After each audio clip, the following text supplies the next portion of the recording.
আসসালামু আলাইকুম। তৃতীয় শ্রেণীর গণিত পৃষ্ঠা ৪১-এর এখানে ১০ নম্বরে দেওয়া আছে ছেলের বয়স ১৫ বছর এবং মায়ের বয়স ৪৮ বছর। ৫ বছর পর তাদের মোট বয়স কত হবে? এখানে অঙ্কটি আমি একটু দুইভাবে করে দেখাবো।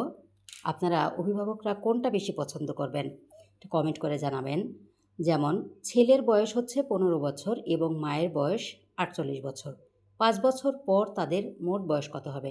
তাহলে প্রথমে আগে ছেলের বয়সটা বের করে নিব। ৫ বছর পরে যে ছেলের বয়স ১৫ বছর, ৫ বছর পরে ছেলের বয়স হবে, তাহলে বেশি হবে ১৫ সাথে ৫ যোগ করে দিলে ছেলের বয়স ৫ বছর পরে হবে হচ্ছে ২০ বছর।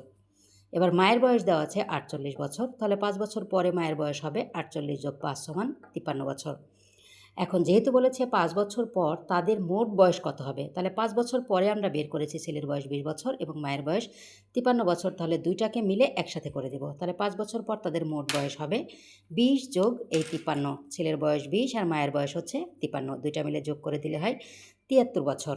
তাহলে ৫ বছর পর তাদের মোট বয়স হবে ৭৩ বছর। এখন এই অঙ্কটি যদি আরেকটি অন্যভাবে করা যায়, যে ছেলের বয়স আর মায়ের বয়স তো দেওয়াই আছে, আমরা লিখে দিব প্রথমে যে ছেলের বয়স ১৫ বছর আর মায়ের বয়স হচ্ছে ৪৮ বছর। তারপরে লিখব যে সুতরাং ৫ বছর পর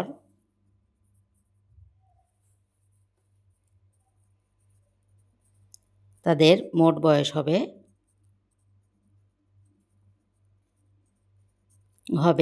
এখানে যদি এভাবে লিখি আমরা, যে যেহেতু ছেলের বয়স দেওয়া আছে ১৫ যোগ মায়ের বয়স ৪৮ যোগ ছেলের ৫ বছর পরে মায়ের ৫ বছর পরে, দুইটা ৫ একসাথে এভাবে যোগ করে দেব, এত বছর।